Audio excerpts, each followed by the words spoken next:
TikTok করতে করতে হিজড়া হয়ে গেল একটা মেয়ে।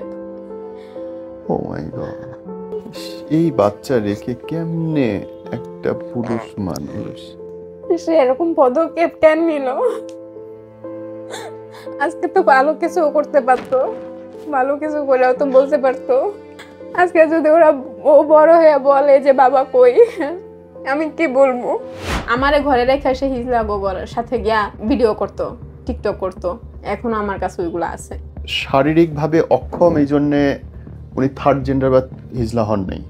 শারীরিকভাবে অক্ষম না, তার দুটা বাচ্চা হয়েছে। তো সে যাওয়ার পরে একদিন তার মারে নাকি ফোন দেয়, ফোন দিয়া বলে যে আমি মালয়েশিয়া যাইনি, আমি ইন্ডিয়াতে আসছি, আমি এখানে আসছি, আমি সার্জারি করাইতে। সার্জারি মানে সে হিজলা হয়ে যাবে আর কি, পুরুষ থেকে। হ্যাঁ হ্যাঁ হ্যাঁ হ্যাঁ। আর এটারও সাহায্য করতেছে তারা হিজলারা। এটা কল্পনাও করতে পারি নাই যে এত দূর পর্যন্ত সে যাইতে পারে, আমার এত সুন্দর দুইটা বাচ্চা রাখা। সারা জীবনে আপনি যত গল্প শুনেছেন, এরকম গল্প একটাও শোনেননি। একজন বিবাহিত মানুষ, দুটো বাচ্চা আছে, তারপরে সেই পুরুষটা নিজের বউ, বাচ্চা, সংসার, দেশ সব ছেড়ে রেখে বিদেশে চলে গেছে হিজড়া হওয়ার জন্য। বিয়েটা কেমন করে হয়েছিল তোমাদের আপু?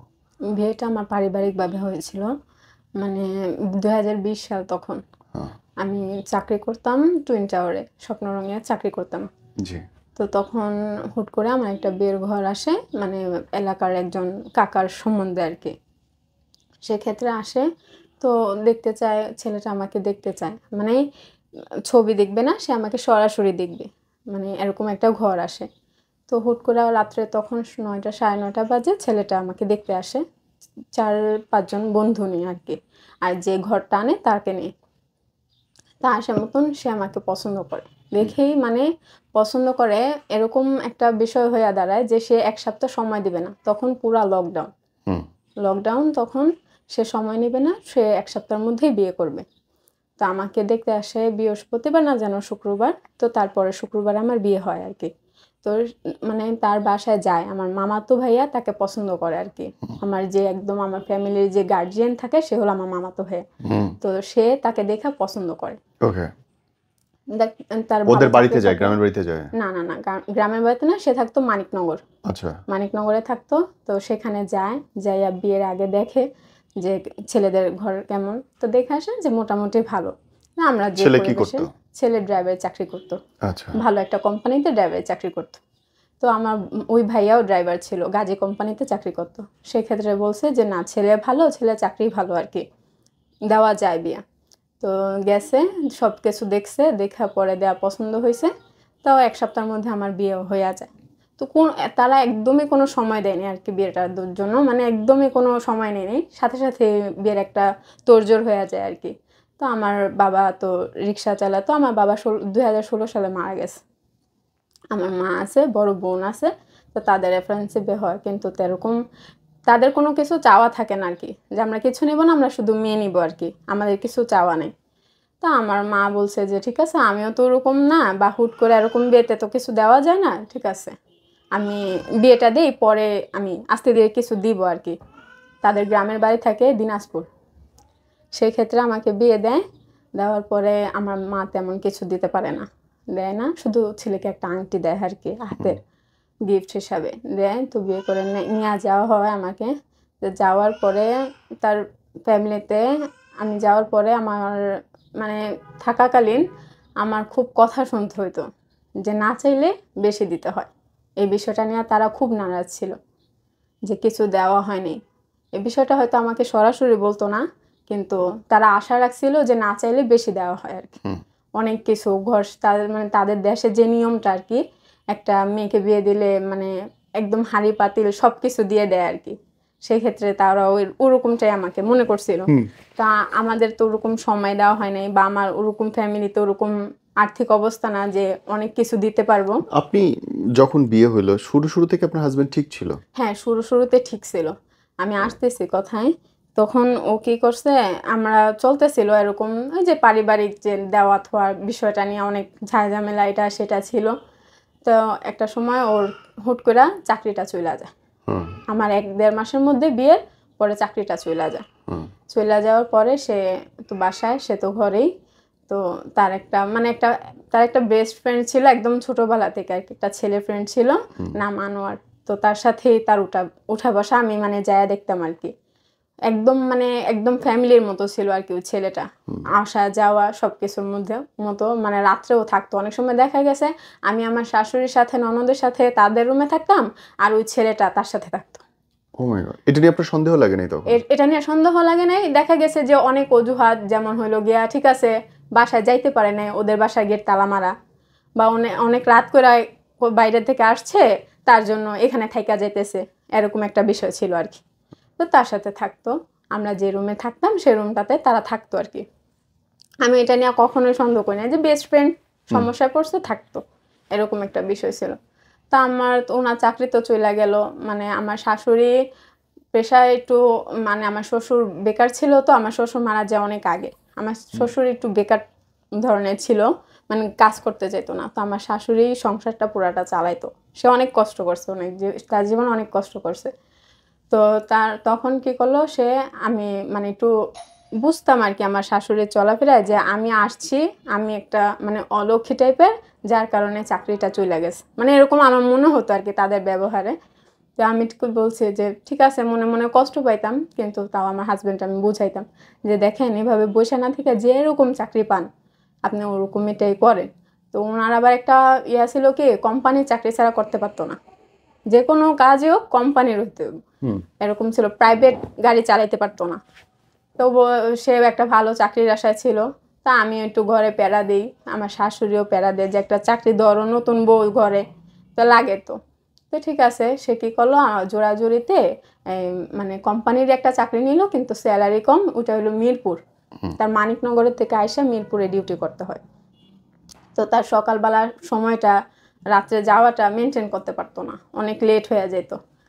তো কী করলো সে, ঠিক আছে এরকম করে চলতে থাকলো। আমি তার মধ্যে আমার ভাসুরের বিয়া দিনাজপুর আমাকে নিয়ে যাব, নতুন বউ আমি, তো নিয়ে যাব। তার মধ্যে আবার আমার খালা শাশুড়ি আসছিল আমাদেরকে ইয়াতে নিয়ে যাব, তখন সে চাকরি নেই আর কি, বাসায় নিয়ে যাব, ইয়াতে সিলেটে ঘুরতে নিয়ে যাব। আমার খালা শাশুড়ি আসছে, সে হলো গিয়া মানে আমাদের ঘরে যেমন আমার মামাতো ভাই প্রথা, তাদের ঘরেও যেমন একজন তার খালার কথা সবাই চলে আর কি, এরকম একটা বিষয় ছিল। তো তার খালা আসছে, আমাদেরকে সবাই নিয়ে গেছে, সিলেট নিয়ে গেছে আমার হাজবেন্ড ঘুরাইতে। তখন আমি বাচ্চা টাচ্চা আমার হয়নি, নিয়ে গেছে। তো ওইখান থেকে আসছি, আসার পরে আর কি আমার আমার বোন গেছিল আমার খালা শাশুড়ির সাথে দেখা করতে গেছিল মতন। সেদিন তাকে অনেক অপমান করা হয়েছে, যে কিছু দেওয়া হয়নি, কিছু করা হয়নি, কত টাকা কাবিন, কেন আমার আম্মাগো ছেলেরে নিয়ে ওরকমভাবে রাখা হয় না, কেন মানে একটা মানে জামাইদেরকে যেমনভাবে করতে হইব ওরকমভাবে কেন করা হয় না। কিন্তু আমার হাজবেন্ড না নিজের খরচের ভয়ে আমাদের বাসা যাইতো না। কখন তুমি প্রথম বুঝতে পারলে যে তোমার হাজবেন্ড ডিফারেন্ট? কখন বুঝতে পারছি, ওই যে মিরপুর চলে গেল, একবারে চলে গেছে সে, মানে প্রত্যেক সপ্তাহে আসতো মিরপুরে, মেসে থাকবো, সপ্তাহে একদিন আসবো। তুমি থাকতা কোথায়? আমি মানিকনগর থাকতাম আমার শাশুড়ির সাথে। শাশুড়ির সাথে মানিকনগর? হ্যাঁ থাকতাম। আর ওর ড্রাইভারি চাকরি করতে হচ্ছে মিরপুর? হ্যাঁ So, তখন ও মিরপুর থাকতো? হ্যাঁ ব্যাচেলার থাকতো। তাহলে শ্বশুর শাশুড়ি মানিকনগর কেন থাকতো? শ্বশুর শাশুড়ি যে তারা ছোটবেলা থেকে ওইখানে ছিল, আমার হাজবেন্ড ছোটবেলা থেকে তুমি বড় হাজবেন্ডের হয়েছে। সঙ্গে কেন থাকতেছো না এখন? এখন তারা থাকতেছে না, যে না সে মেসে থাকলে তার খরচটা কম, মিরপুর বাসা ভাড়া বেশি, মানিকনগরের বাসা ভাড়া কম, এখানে সুবিধা বেশি, আমি যাই তুমি থাকো, আমার মা আছে না, বিষয়টা এরকম ছিল। আচ্ছা, আমি এটা মাইনা নিয়েছি যে না শাশুড়ি আছে ঠিক আছে। কিন্তু প্রথম যে ডিফারেন্ট এটা টের পাইলা কখন? ডিফারেন্ট পাইছি কখন, যখন সে মানে চাকরিটা রাখা, এর মধ্যে তো আমার ছেলেটা হয়েছে, প্রথম বাচ্চা হলো হ্যাঁ কতদিন আমার পরে? ছেলেটা হয়েছে 2021 সালে, মানে 1 বছর পরেই 1 বছর পরে হয়েছে। হয়েছে। এই যে 1 বছর, সরি আমি এইভাবে জিজ্ঞেস করছি, এই 1 বছরের মধ্যে কি শারীরিক সম্পর্ক ঠিক ছিল তোমাদের? হ্যাঁ ছিল, কোনো এইভাবে এরকম টাইপের কোনো কিছু হয় না যে আমি তাকে সন্দেহ করব বা কিছু। আমি সন্দেহটা করছি যখন সে আমার মেয়েটা পেটে আসলো, তখন আমার ছোট বাচ্চাটা পেটে আসলো মতন অনেক কয়েক মাস যাওয়ার পরে সে চাকরিটা হুট করে সাইডা দিল। ওই যে তার বেস্ট ফ্রেন্ডের লাগেও কিন্তু তার সম্পর্কটা সে নষ্ট করে ফেলছে, কারণ তার বেস্ট ফ্রেন্ডের ইয়াতে আমরা অনেক কিছু জানতে পারতাম আর কি, মানে সেটা সে চাইতো না। ওকে। বুঝছেন, আমার শাশুড়ির সাথে তার ফ্রেন্ডের অনেক ভালো একটা সম্পর্ক ছিল, যেটাতে সে মানে ভয় পাইতো যে যদি সে কিছু জানি না বইলা দেয় আর কি। বিষয়টা এরকম ছিল, যে কোনো অজুহাতে তার সাথে সম্পর্কটা নষ্ট করে দিছে। সেই ক্ষেত্রে আবার সে আসলো, বললো যে সুমাইয়া আমি চাকরিটা আর করতে পারতেছি না, আমার আয়সা যাই অনেক কষ্ট হয়ে যাইতেছে। তো ঠিক আছে, আমরা তো আগেতেই বলতেছি আপনি চাকরিটা চাইরা দেন, আপনি আসেন, চাকরি করা লাগবো না। তার চাকরি করাকালীনই কিন্তু আমার মনের ভিতরে অনেক সন্দেহ আসছিল। সে চুল বড় বড় রাখার বিষয়টা, তারপর হইলো গিয়া সে মানে এক কথায় ছিল সে টিকটকের পাগল ছিল। টিকটকটা তার মানে ভাত খাওয়ার মতো হয়ে গেছিল, মানে এত সে পাগল ছিল। সে ওই যে টিকটকে থাকে ওই যে মিলন মেলা কি বলে এগুলাতে মানে পার্টিসিপেন্ট করতো আর কি, মানে যাইতো আর কি ওইগুলাতে। তো অনেক সময় সত্য কথা বললেও যেত, অনেক সময় মিথ্যা কথা বললেও যেত। তো তার না অঙ্গভঙ্গিটা, তার টিকটকের ধরনগুলো আমার পছন্দ হইতো না। আমি এটা অনেকবার বলছি যে দেখেন এইগুলা কি, আমাদের একটা ছেলে হয়েছে, ও যদি ভবিষ্যতে এগুলা দেখে আপনার, তাহলে তো ওর ভবিষ্যৎটা তো ভালো হইব না, আপনি এগুলা করেন না। কিন্তু সে মানে এটাতে কেয়ার করতো না আমার কথা, যে না করবো না, এরকম কোনো বিষয় ছিল তার না। ছেলে বন্ধুরা বাসায় আসতো তার? হ্যাঁ, ছেলে বন্ধুরা আসতো, ছেলে বন্ধুরা ওই একই টাইপের ছিল আর কি। ওই ছেলে বন্ধুগুলোর সাথে হিজলাগো উঠা বসা ছিল আর কি, আসা যাওয়া ঘরে এরকম ছিল আর কি। হিজলার আমাদের ঘরে কখনো আসতো না, আমি পছন্দ করতাম না দেখা, কিন্তু তার আসা যাওয়া ছিল হিজলাদের বাসায়। ওই মানিকনগরেই হিজলাদের বাসা ছিল আর কি। ওকে। তার বন্ধুর মাধ্যমে হিজলাগোর সাথে তার পরিচয় হয়েছে। পরে পরিচয় হওয়ার পরে সে এই যে যখন সেকেন্ড বাচ্চা যখন পেটে আসলো, আপনি বলতেছেন যে তখন আপনি বুঝতে পারলেন বা হ্যাঁ সন্দেহ, হ্যাঁ কি রকম সিমটম দেখে বা চোখে কিছু এরকম দেখছেন কিনা? সিমটম দেখছে যে তার ফোনটা সে অনেক প্রাইভেট করে রাখতো। হুম। প্রাইভেট বলতে মানে লক করে রাখতো, আমারে তেমন ধরতে দিত না। তার ফোন ছাড়া সে বাঁচতো না, খাইতে বলেও ফোন দেখতো, হাতে রাখতো, যেভাবেই হোক তার ফোন কারো হাতে দেওয়া যাবে না, এরকম একটা বিষয় ছিল। তা আমি আমার ছেলেটার আবার দিত একটু কার্টুন দেখার জন্য, তখন আমি ফাঁকে যাই যেভাবেই পারতাম আর কি, কারণ আমার মনে সন্দেহ ঢুকছিল যে সে এত ফোনে কি করে। হুম। তখন আমি একটু ফোনটা লুকায়া ঝুকায়া দেখতাম। তা আমি দেখতাম যে অনেক কিছু, অনেক মানে ছেলে মানুষগুলোকে ডাকতো, ছেলে মানুষকে ডাকতো, বা ছেলে মানুষকে মানে এরকম কথাবার্তা বলতো যেটা মানে একটা সুস্থ ছেলে মানুষ বলে না। কিরকম? কিরকম বলতে যে ঠিক আছে তুমি অনেক সুন্দর, তুমি আমার সাথে কথা বলবা কিনা, মানে একটা থাকে না একটা ছেলে মানুষ অন্য টাইপের হলে যেরকম, আমার এগুলা ভাল লাগতো না। মানে অচেনা ছেলে ঘরে ফ্রেন্ড লিস্টে যারাই থাকতো বাজে ভিডিও পাঠাইতো, তারপর নিজের? হলো হ্যাঁ নিজের না আছে অন্য মানুষের, যেভাবে হোক মানে পাঠাইতো, পাঠাইয়া কথা বলতো। তো তখন মানে আমি এগুলা দেখতাম, দেখার পরে আমি টিকটকেও দেখতাম, আমি মানে ফেসবুকেও দেখতাম, আমি তার ইমোতেও দেখতাম যে সে এগুলা করতো আর কি। তার মধ্যে তো তার চলাফেরা আছে সব, মানে তার ইন টোটাল সব বন্ধু হয়ে গেল হিজলা, মানে হিজলাদের সাথে তার চলাফেরা, ঘন্টার পর ঘন্টা হিজলাগোর সাথে থাকা, উঠা বসা, সব কিছু তার হিজলা। ওই যে ওই চাকরিটাও সাইরা দিল, এখন যতটা অবসর টাইম পায় সে ওইখানে, আমার ওরকমভাবে সময় দিত না। এর মধ্যে আপনার সঙ্গে শারীরিক সম্পর্ক বন্ধ? না, শারীরিক সম্পর্ক বলতে আমাদের মধ্যে যে হাজব্যান্ড ওয়াইফ দেখা গেছে যে খুব কম, আর হইলো গিয়া যে একসাথে শুয়ে থাকলেও দেখা গেছে ও ওর ফোনে ইনভলভ ছিল বেশি।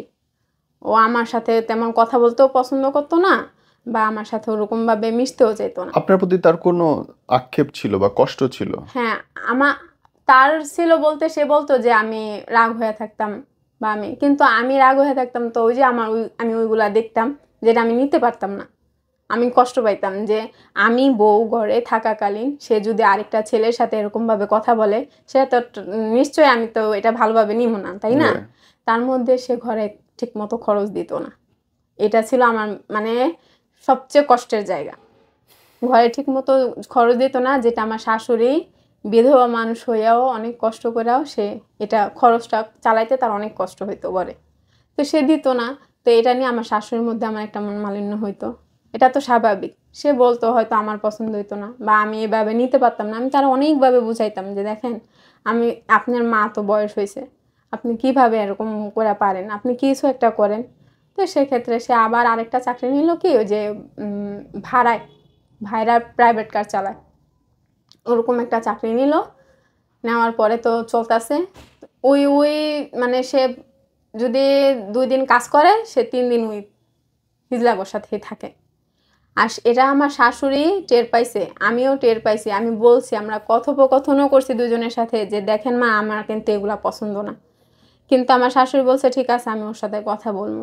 কিন্তু আমার শাশুড়ির কথা সে পাত্তা দিত না, সে মানতো না। আর বড় আমার হয়ে গেলে আসলে কেউ কারো কথা শুনে না। মানে না, এটাই তো স্বাভাবিক।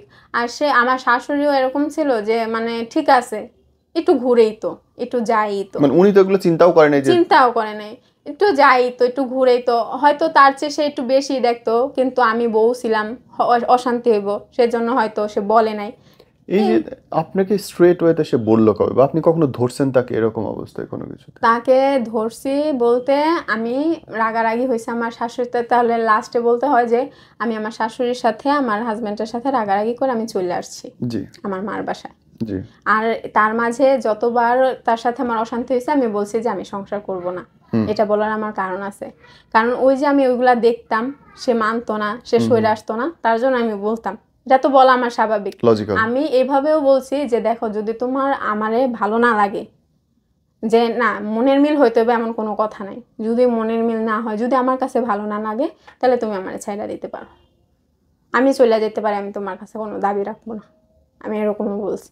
কিন্তু সে বলছে না, তুমি যা ভাবো তা না, তুমি ভাবতেছো যে শরীফ থেকে শরীফা হওয়ার গল্প, কিন্তু আমি তা না। সে আমাকে এরকমভাবে বুঝ দিত আর কি। তো ঠিক আছে, আমি তো বুঝতাম। তো পরে দিয়ে আমি আয়সা পড়ার পরে সে কি করলো, আমারে নিতে আসলো না। 1 মাস, 2 মাস, 3 মাস, 4 মাস, 5 মাস, 6 মাস এরকম যাইতেই আছে। সে আমার এই ছোট্ট মেয়েটাকে আমি 3 মাসে নিয়ে ওই ঘর থেকে বাইরে আসি। এই 3 মাসের বাচ্চাটারেও এই 6, 7, 8 মাস, এই 11 মাস চলে, সে একটা দিন দেখতে চায়নি। আমার ছেলেটা তখন 2 বছর, দেখতে চায় নাই, আসে নাই। অনেক অশান্তি হয়েছে, অনেক কিছু হয়েছে। আমার ফ্যামিলি থেকে অনেক রাগ ছিল যখন আমি এগুলা বলছি। সে এরকমও সময় গেছে, আমার ছেলেটা পেটে আমার এরকম মারছে, আমি চাইলে মইরা যেতে পারতাম, এরকমও হয়েছে। আমার মেয়েটা পেটে আসছে, আমাকে এরকম মানে মাইরেই ফেলতে চাইছে। ও মাই গড। আমার সিজার হয়েছে, আমার সিজারের 2 মাসে সিজারের মানুষটা আমার এরকম ভাবে পিটাইছে যে একটা মানে গাধারেও পিটায় না। আমার এই শরীরও আমার সে মারছে। সে চায় নাই, আমি তার ব্যবহারে আচরণে বুঝতাম যে সে আমার পছন্দ করতো না, কিন্তু সে এটা কখনো মুখে উল্লেখ করতো না। বা আমিও তার সাথে মানায় নিতে পারতাম না। কেন আমি এগুলা সহ্য করতে পারতাম না? এটা তো স্বাভাবিক। আমি আমার ছেলেটার খুব ভালো একটা ভবিষ্যৎ চাইছিলাম, যে আপনারা আমরা যাই হই না কে, আমার ছেলেটার ভবিষ্যৎটা যত সুন্দর হয়। কিন্তু সে কথাটা শোনে নেই। আর তাদের ফ্যামিলিটা এরকম একটা পর্যায়ে চলে গেছিল যেখানে থাকলে আমার ছেলেটা ভালো থাকতো না। পরে আমি আইসা পড়ার পরে যে অশান্তি হয়েছে, এই পারিবারিক অশান্তিতে আমি আইসা পড়ছি, কিন্তু সে আমার খোঁজ খবর নেয়নি বা আমার সন্তানেরও নেয়নি।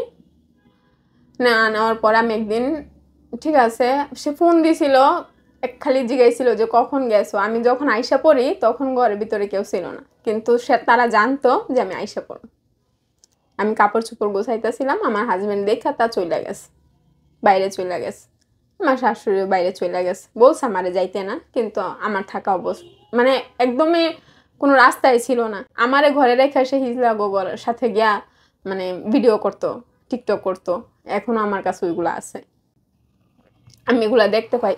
যখন আমি তার সংসারে আসি উপস্থিত, যখন দেখি যে সে আমাকে ঘরে রাখা অন্যদের সাথে, যারা মানে সমাজের বাইরের, তাদের সাথে মেলামেশা করে এরকমভাবে, তখন তো আমার খারাপ লাগাটা স্বাভাবিক।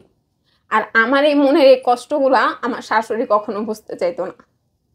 তার মানে আপনি বলতে চাচ্ছেন উনি শারীরিকভাবে অক্ষম, এই জন্যে উনি থার্ড জেন্ডার বা হিজলা হন নাই? শারীরিকভাবে অক্ষম না, তার 2টা বাচ্চা হয়েছে তো।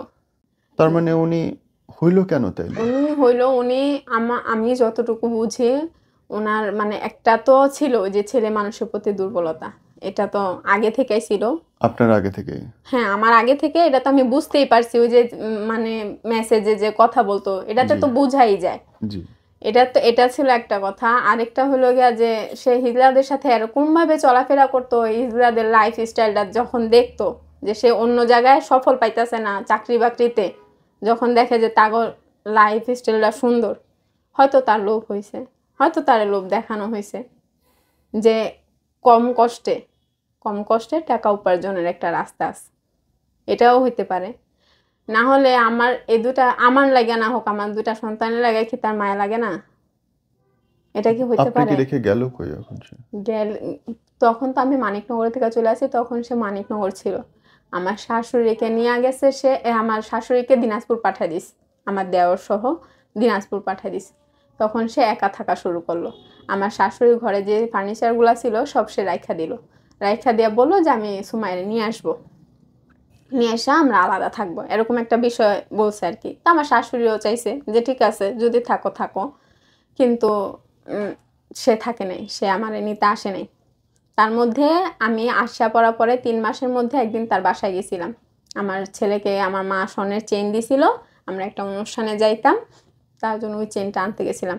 ওই ওই চেনটা আনার উদ্দেশ্য ছিল আমার একটা, যে আমি যাই দেখি আমার হাজব্যান্ড কি বলে কি করে, আমার উদ্দেশ্য ছিল এটা। কিন্তু সে যাওয়ার পরে আমারে যা করলো তা মানে ভাবার মতো না। বাহিরের মানুষ নিয়ে আমার শাশুড়ি, আমার হাজবেন্ড, আমার খালা শাশুড়ি সবাই আমার অপমান করছে। সে আমার চেনটা দেয় হাতে আর সে ভিডিও করে রাখে যেন আমি পরে ওইটা অস্বীকার না করি। আর এরকমভাবে ভিডিও করছে যেটা মানে পরকিয়া করলে স্ত্রী ধরা খাইলে যেরকম একটা বিষয় হয়ে যায়, ঠিক ওইভাবে। কিন্তু আমি কিন্তু তার বিষয়ে কোনো পদক্ষেপ নিই গা, কোনো কিচ্ছু নেই গা। আমি চাইলে অনেক কিছু পারতাম, কিন্তু তা করি নেই গা। সে তারপর আয়সা পড়ছে, তার মারে তো দিনাজপুর দিয়ে দিছে, সে আস্তে আস্তে টাকা গুছাইছে। তার মধ্যে অনেক মাস পরে আমার শাশুড়ি আমাদের বাসায় আসছে দেশে থেকে। আয়সা বলছে যে সুমাইয়া একমাত্র তুমিই পারো আমার ছেলের ফিলাইতে, ওর বাচ্চা কাচ্চা দেখলে ও আসতে বাধ্য। ঠিক আছে, এতদিন যেহেতু আপনার আমার সন্তানের জন্য মায়া লাগে নাই, যদি এখন লাগে তাহলে ঠিক আছে আমি যাব। আমার হাজব্যান্ড আবার বলছে যে আমার শাশুড়ি যে যদি তোমরা একত্র হও তাহলে আমি আসি, কিন্তু সুমায়ের আগে আমার বাসা আসতে হবে, আমার কাছে আসতে হবে। তো ঠিক আছে আমি যাব। তার মধ্যে কিন্তু সে হিজলা শ্বাস সাইজা ছবি তুলা আইডি খুলছে, হিজলাদের সাথে ভিডিও করে, মানে খুব বাজে ধরনের ভিডিও, মানে যা দেখার মতো না, যা সমাজে দেখানোর মতো না। এগুলাও আমি পাইছি, কারণ আমি তারে খোঁজ রাখতাম। আমার কথা কেউ বিশ্বাস করতো না যে সে হিজলাগোর সাথে চলে, বা সে আমার সবাই দোষ দিত যে আমি আইসা পড়ছি কেন, তার জন্য সে খারাপ হয়েছে। আপনার কাছে ফোন আছে, দেখাতে হ্যাঁ পারবেন আমাকে? হ্যাঁ আমার কাছে আছে, আমি সব নিয়ে আসছি। পরে সে কি করলো, এগুলা করা শুরু করলো। আমি এগুলাও সবাই প্রমাণ দেখাইতে লাগলাম, আমার খালা শাশুড়ি পাঠাইলাম, আমার ননদের পাঠাইলাম, আমি সবাই পাঠাইলাম যে দেখেন এরকম একটা মানুষের সাথে কি সংসার করা যায়। নতুন হিজড়া দিয়া সে আইডি খুলে, আমি তাও গেছি তার কাছে কথা বলার জন্য, তাও যাইয়া তার সাথে আমার কথা হয়েছে, ঠিক আছে সব কিছুই ঠিক আছে। কিন্তু ভাই আমি দিনাজপুর যাইতে চাইনি। সে বলছে যে দিনাজপুর যাইব, সে মালয়েশিয়া যাইব, দেশের বাইরে চলে যাব। আমি এটা মাঝখানে একবার বলছিলাম যে আপনি ঠিক আছে হিজলাগোর সাথে, আমি এটা আমার মনের কথা আর কি, হিজলাগোর সাথে যেহেতু এত মিলামেশা হয়ে যাইতেছে সে বাইরে চলে যাও, আমি এই বুদ্ধিটা দিয়েছিলাম, কিন্তু সে নেয় নেই তখন। পরে আমি যখন আয়সা পড়লাম তখন নাকি সে বুদ্ধি করছে যে সে মালয়েশিয়া চলে যাবে। ঠিক আছে, আমি তো খুব খুশি যে মালয়েশিয়া চলে গেলে তার এই চলাফেরাটা বন্ধ হয়ে যাইব। তারপর কি করলাম, আমি গেলাম তার সাথে কথা বললাম, কিন্তু সে আমার সাথে যোগাযোগও করলো কয়েকদিন, প্রায় 1 সপ্তাহ পর্যন্ত তার সাথে আমার ভিডিও কলে কথা হয়, যোগাযোগ করে, কিন্তু সে আসে না। সে তার মারে কথা দিছিল যে যদি সুমাইয়া আসে তাহলে আমি যাব ওদের বাসায়। এত কিছু পরে তো আমার মা বোন আমাকে এমনি দিয়া দিব না, দিয়া দিব না। সেক্ষেত্রে সে কি করে, বলে যে আমি আসবো, কিন্তু আসে না। সে চুল এত বড় বড় রাখে, তাহলে চুল কাটতে বলি সে কাটে না, বলে যে না, যে আবার বিদেশ যাওয়ার পরে কাট, এরকম একটা বিষয় অজুহাত দেয় আর কি। আমার 2টা পোলাপাইনের সাথে কথা বলে, এ কথা বলাকালীন দুইজনরে 2 দিন 1900 টাকা দেয়। এই মানে 8-9 মাসের মধ্যে 1900 টাকা দেয় খরচ হিসাবে। এমনি দেয়, মাইয়া দুধ কেনার জন্য দেয়। তো ঠিক আছে দেয়, তার লগে কথা হয়। একদিন আমি বলতেছি কি দিনাজপুর যাম, বিদেশ যাওয়ার আগে মার সাথে দেখা করে আস। তো ভালো কথা, যান। কয় তুমি চলো। আমি কইছি না, আমি এখন যাবো না, কারণ এখন গেলে বিষয়টা অন্যরকম হয়ে যাবো। কি আমার শাশুড়িরে আমি মানে ওরকমভাবে বিশ্বাস করতে পারি না। সে আছে আমার আটকাই দিব বা আমার সন্তানরা আটকাই দিব, যার কারণে আমার থাইকা যেতে হইব। কিন্তু আমি এমনি গেলে তো আমার হাজবেন্ডের কোনো ভয় ঢুকলো না, কিছু হইলো না। সেক্ষেত্রে আমি এইভাবে যাবো না, আমার গার্জিয়ান তো এটা মেনে নিব না। আমি যাবো না। কয় ঠিক আছে, আমি আয়াত্রে নিয়ে যাবো, মানে আমার ছেলেরে নিয়ে যাব। ঠিক আছে যান। ঠিক আছে, আমার শাশুড়ির সাথেও কথা হয়, তার সাথেও কথা হয়। হুট করে একদিন আমি বলি কি আপনাদের তো যাইবেনি, তো যাওয়ার আগের দিন আইসেন আমাদের বাসায়। আসলে কি হইব, আপনি একটা রাত আমার মেয়েটার সাথে সময় কাটায় গেলেন, সকালবেলা আমার ছেলেরে নিয়ে আপনি চলে গেলেন। আমি তো খারাপ বলিনি। আমি বলছি সকালবেলা চলে যান। কয় ঠিক আছে, আমি আসবো। আমি ওই অপেক্ষায় আছি। সে একদিন আমারে বলতেছে, সুমাইয়া তোমার হাতের অনেক দিন রান্না খাই না। তা আমি আমার মারে দেওয়া গরু গোস্ত আইনা রাখছি, এটা সেটা আইনা রাখছি যে আমি তারা রান্না করে খাও। সে আসে না। সে ফোন দিয়া বলে যে আয়াতরে রেডি করাই দাও, আমি আয়াতরে নিয়ে যাবো, মানে রাস্তা থেকে নিয়ে যাবো আর কি, নিয়ে যাবো। আমি আমার খালার বাসায় রাত্রে থাকবো, সকালবেলা আয়াতরে নিয়ে আমি দিনাজপুর চলে যাবো, আমি শ্যামলেই থাকবো খালার বাসায়। তখন কি আমার কষ্ট লাগে না যে আজকে 8-9 মাস হয়ে গেল সে আমারে ছাড়া। আর তার আমি একটা রাত আমার সন্তানটার সাথে সে আসতো, আমার গার্জেনের সাথে কথা বলতো। আমার চিন্তা ছিল কি ভাইয়া যে সে আসবো, আমার ফ্যামিলির সাথে কথা বলবো, তারপর আমি তার সাথে দিনাজপুর যাম, তাহলে তো আমার ফ্যামিলি আমারে দিব বা আমিও যাইতে পারবো, একটা আশ্বাস ছিল। সে আসে না। তার পরের দিন সকালবেলা ফোন দেয়। আমার শাশুড়ি আমার অনেক রিকোয়েস্ট করে যে তুমি আসো। আমি বলছি না, আমি যাবো না। তারপর আমি আমার ছেলেটারও দিই না, যে না আপনি যেহেতু আমার কাছে আসতেই পারবেন না, তো ছেলে নিয়ে কী করবেন? ছেলে নিয়ে যদি আটকায় রাখেন, আমার চিন্তা ভাবনা হইলে আমি দিই না। না দেওয়াতে তার পরের দিন সকালবেলা ফোন দেয়। আমি মনে করছি সে যায় নাই, কারণ পোলাটা ছাড়া আমারে ছাড়া তো মনে হয় না যাইব। কিন্তু সে যায় দিনাজপুর, চলে যায় ফোন দেয়। তা আমার ছেলেটায় ক্যামেরা ধরা রাখে, আমার ছেলেটায় দেখে, প্রথম দেখা কয় বাবা তুমি চলে গেছো বাড়িতে। তা আমি মনে করছি যায় না। আমি বলছি না যায় নাই বাবা, বাবা ঢাকাতেই আস। কিন্তু আমি দেখি যে না, সে দিনাজপুর চলে গেছে। বলতেছে আমি দিনাজপুর আইসা পড়ছি। তারপর আর আমি একটা কথা কই না। আমার ছেলের সাথে সবাই ভিডিও কলে কথা কইছে। এখনকার অবস্থা কি বোন? এটাই হইল গিয়ে এখনকার অবস্থা, যে সে তার মার সাথে বলে যে সে মালয়েশিয়া চলে যাবে। তার সাথে আমার যোগাযোগ এখন একদমই নাইকা। কিন্তু সে চলে যায় হলো ইয়াতে, ইন্ডিয়া, দিল্লিতে। এই হিজলাদের সাথে সাহায্যে সে দিল্লিতে চলে যায় অবৈধভাবে চলে যাইয়া সে ওইখানে পুরা মানে হিজলাদের গঠনে যে কি করে, মানে বলে না যে সরা পরে না কি পরে, এগুলা পইরা সে একদম মানে হিজলার মতো সাইজা ওইখানে থাকে। শাড়ি পরে, 3 পিস পরে, সে ওরকমভাবে থাকে। তার মানে আর কোনো যোগাযোগ নাই। আমি ইমোতে ফোন দেই, সে লাইনে নাই। আমি হোয়াটসঅ্যাপে ফোন দেই, সে নাই। আমি ফেসবুকে ফোন দেই, সে নাই। সে কোথাও নেই। সে যাওয়ার পরে একদিন তার মারে নাকি ফোন দেয়। ফোন দিয়া বলে যে আমি মালয়েশিয়া যাইনি, আমি দিনাজপুর ইয়াতে আইছি, ইন্ডিয়াতে আসছি। আমি আর ফিরবো না, তুমিও বুঝো নাই আমারে, আমার বউ আমারে বুঝে নাই। আমি এখানে আসছি, আমি সার্জারি করাইতে আসছি। এখন আমি জানি না সে সার্জারি করছে নাকি। আমি সার্জারি মানে সে হিজলা হয়ে যাবে আর কি, পুরুষ থেকে হ্যাঁ হ্যাঁ হ্যাঁ হ্যাঁ। আর এটারও সাহায্য করতেছে তারা হিজলারা। তাদের সাথে এরকম হিজলা মানে 100 থেকে মনে হয় যে 80% হিজলাই সব ছেলে মানুষ, কিন্তু থাকে হিজলাদের মতন। কেন? টাকা ইনকাম করে। এটা সহজ, এটাতে স্বাধীনতা বেশি,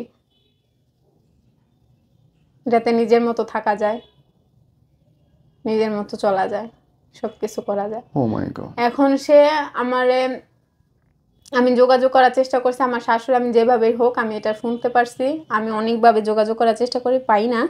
কিন্তু আমি 3 দিন রাত আমি অনেক খোঁজাখুঁজির পরে আমি তার ওই নতুন আইডিটা পাই, যেটা সে বর্ষা খান দিয়া ওইখানে খুলছে, ইন্ডিয়াতে খুলছে, দিল্লিতে গিয়া খুলছে। ওইটাতে আমি পাই যে সে এখন রানিং আছে, তার ওই যে টাকা তুলে ভিডিও করে, টিকটক করে, এই আছে। ও মাই সে গড। আমারও একটা কথা বলে জানাই যে তুমি বাচ্চাগুলা কিভাবে রাখবা, কি করবা। আমি জানবা আমি তার নামে কোনো পদক্ষেপও নেই নাই। চিন্তা করছি যে হয়তো সে মুহূর্তে পড়ে এগুলা করতেছে, আমার সন্তানের মায়ের সে আইসা পড়বো, একটা সময় ঠিক হয়ে যাইব, কিন্তু সে এটা করে নাই। আমি এটা কল্পনাও করতে পারি নাই যে এত দূর পর্যন্ত সে যাইতে পারে, আমার এত সুন্দর দুইটা বাচ্চা রাখা। আপনি না বিধবা না ডিভোর্সি না নতুন? আমি এখন কাউরে বলতেও পারি না। আমি আজকে 11টা মাস ধরে আমার মার বাসায় আছি। আমাকে অনেকে জিজ্ঞাসা করে যে এতদিন আইসা আছো, কি হয়েছে, আমি বলতে পারি না। আমার ছেলেটা আমার জিজ্ঞাসা করে মা বাবা কই, আমি বলতে পারি না। আমি জানেন ভাই, আমি তাদের কাছে থেকে কিছু চাইনি যে আমার এভাবে রাখতে হইব, ওইভাবে রাখতে হইব, কিন্তু আমি আমার ছেলের একটা ভবিষ্যৎ চাইছিলাম। বলছি আপনি এগুলা করেন না, আমার ছেলেটা নষ্ট হয়ে যাব, কিন্তু সে শোনে নাই। টিকটক করতে করতে হিজড় হয়ে গেল একটা লোক। ও মাই গড। আমি অনেকভাবে কন্ট্যাক্ট করার চেষ্টা করছি, কিন্তু আমি পারি নাই। রাগ থাকতো আমার উপর যদি, আমি হ্যাঁ বলছি ইজলাদের সাথে চলে, যেটা সত্যি সেটাই তো বলছি, এটা তো একটা কারণ, এটাই তো ঘরের অশান্তির কারণ, সেক্ষেত্রে তো আমার এটা বলতে হবে, মানুষের জানাইতে হবে। আমি বলছি, এটাই আমার কি দোষ? আমি আয়সা পড়ছি, সংসারে তো হয়, এরকম হয় না যে বউ চলে গেছে বাবার বাড়ি রাগ হয়ে। আপনি আপনার হাজবেন্ডকে কিছু বলতে চান? এই আমি ভিডিও যদি চোখে পড়ে তো আমি কি বলবো, আমার কেন কিছু বইলা গেল না? আমি আমার সন্তানগুলার কি পরিচয় দিব? ওগুলো তো আমার পড়ালেখাও করাইতে হইব। আমি একটা মেয়ে মানুষ, আমার এই 11 মাস ধরে আমার বোন আমারে খাওয়াইতেছে, আমার বাচ্চাগুলারে পালতাছে, আমার ভবিষ্যতে কাজ করা লাগবো, আমার সন্তানগুলার আমার দেখা লাগবো, আমি কিভাবে পারবো? আচ্ছা আমি না এলে পারলামই, আমি হয়তো কষ্ট করলে পারবো, কিন্তু আমি ওগো পরিচয়টা দিব কি? আমি কি কমু? আজকে মৃত কমু তাও আমার সমস্যা, আজকে কমু জীবিত, তাহলে ছেলে বড় হয়ে জানতে চাইবো জীবিত হলে কই বাবা, জীবিত আছে, কোথায় আছে?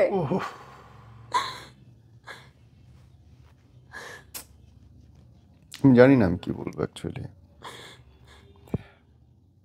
সে আমার আগেই বলতো যে সময় আমার এই সংসার ভালো লাগে না, বা আমি এইভাবে আর থাকতে চাই না। আমি কখনো আমার অনেকে বলছে সে বাংলাদেশে থাকতে, যে তার নামে একটা কিছু করার জন্য, আমি করিনি, কইছি না। আমার তার 2টা সন্তান আছে, এই 2টা সন্তানের মায়ে তো সে ফিরে আসবো।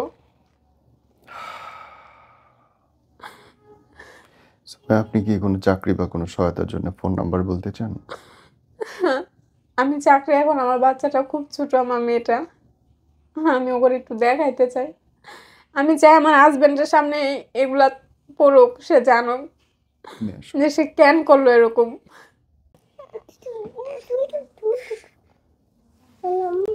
এই বাচ্চা রেখে কেমনে একটা পুরুষ মানুষ? সে অনেক ভালো আছে, তার ভিডিওগুলো দেখলে বোঝা যায় যে তার কোনো কষ্ট নাই, তার বাচ্চাগুলার তার চিন্তা নাই। সে আরো আমারে ব্লেম করে রাখা গেছে যে আমি আইসা পড়ছি দেখা, বা আমি চাইনি দেখা। আদৌ কি এটা সম্ভব? যদি আপনার হাজবেন্ডের জন্য কিছু বলতে চান, যদি ও তো এখন দেখছে নিশ্চয়ই।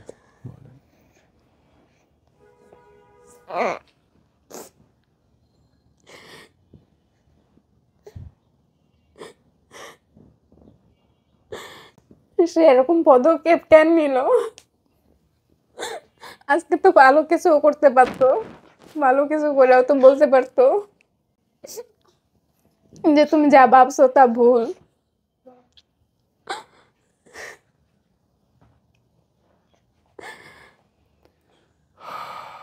আমি কি পরিচয় দিব, আমার এটাই একটা প্রশ্ন।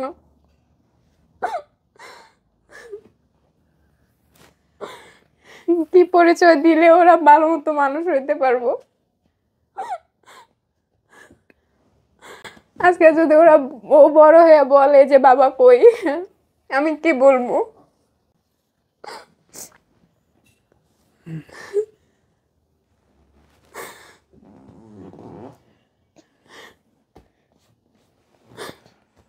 হাত জড়ো করে অনুরোধ করতে চাই প্রত্যেকটা পুরুষের জন্য যারা বাবা হয়েছেন,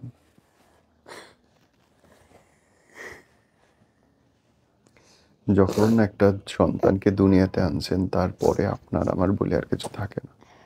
আমাদের জীবনটা শুধুমাত্র আমাদের সন্তানদের জন্য। ভালো থাকেন বোন, আল্লাহ ভালো করুক, দোয়া করি।